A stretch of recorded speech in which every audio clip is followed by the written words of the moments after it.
September 5th, 2025, 9:40 a.m. It's Friday. So, quickly going over some of my phobias that I've had throughout my life, some of which I have, some of which I don't have anymore. So, without going into extraneous detail about them, when I was little, I had a fear of dolls. I also had a fear of crowded places and a fear of leaving the house, which persisted. The fear of leaving the house persisted all the way through my teen years. I Googled it, and Google told me that agoraphobia is actually not the name for a fear of leaving your house, and it's actually a different word, and agoraphobia means something else entirely. But everybody knows a fear of leaving the house as being agoraphobia, and that's always what I've heard it is. But my fear was of leaving the house. My nose is running now. Great. And I also had a fear of big dogs. I had a fear of swimming, fear of water. My fear of water, I think, has half persisted. Some of my fears in regards to water are gone, some are not. I still have a fear of heights. So I'm afraid of deep water. I'm afraid of murky water. I'm afraid of things in the water. I'm afraid of drowning, and I'm afraid of the ocean. So I've never learned to swim because of that, but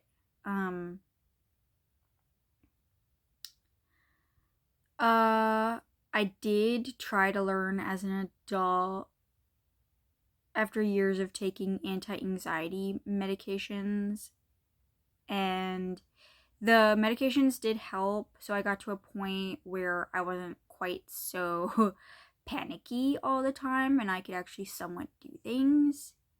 I started being able to walk to the grocery store on my own without literally flying into a panic attack, and literally being so frozen with fear whenever I'd encounter the cashier that I could actually stand there and not be petrified and sweating profusely.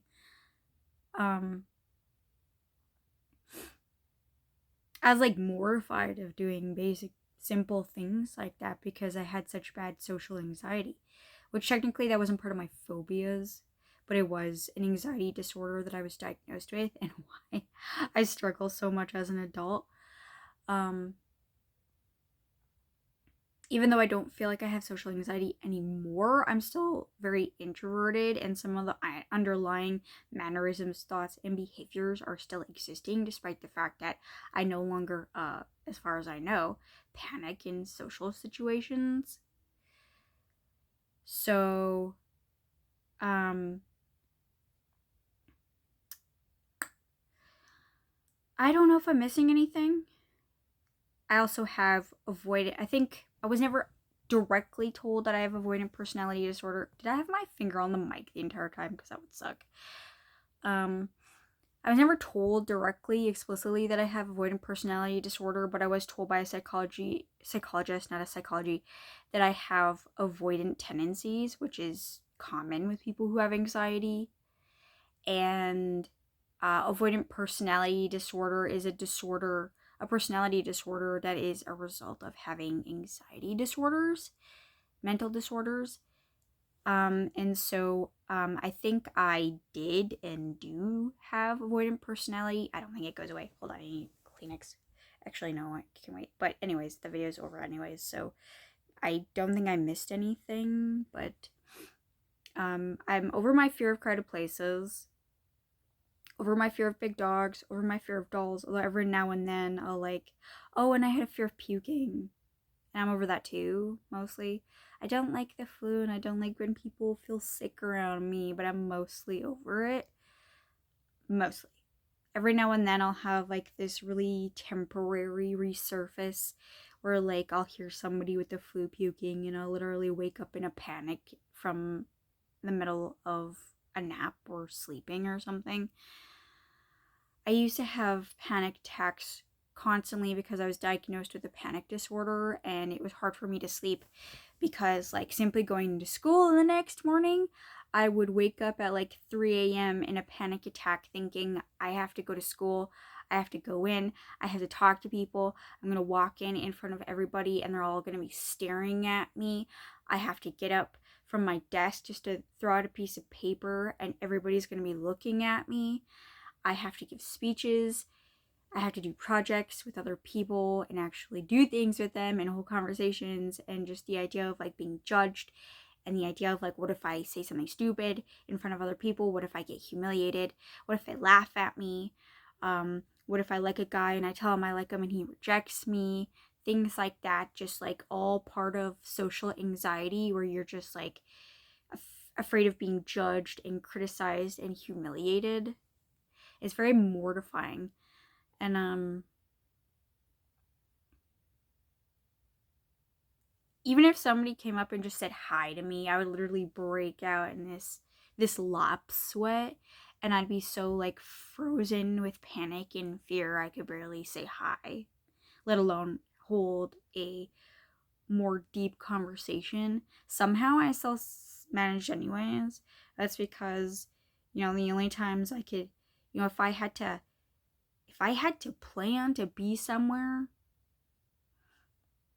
I would panic ahead of time and have so much anxiety that I would literally not be able to go. And the only time I could is if I didn't know about it ahead of time, just got up and went. And just didn't think about it. But that only started being realistic until after I took medication, because before that, I definitely needed intervention because that just wasn't possible on my own. So yeah, and my life was extremely dysfunctional. I was so afraid of so many things that I did not have the typical normal life that you would expect, but I still considered myself a normal person anyways because I was in a crazy nut job. And I still had normal aspects of my life despite that. That made me consider myself normal despite how my circumstances still tended to be different than the average. So yeah.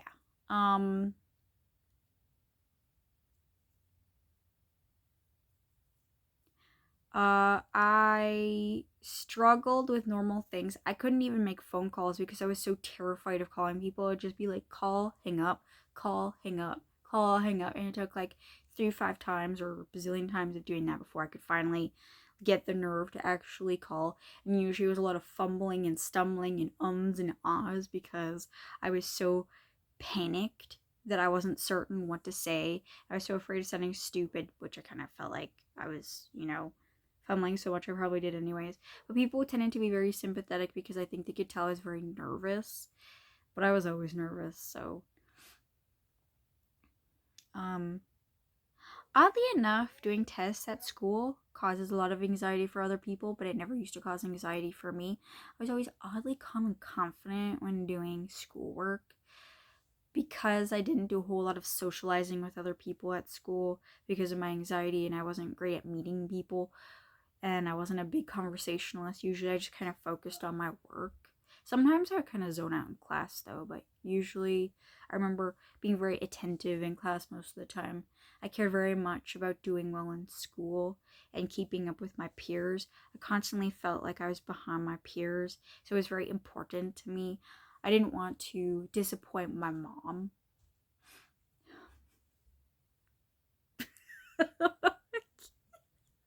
Yeah. Yeah, I gotta go.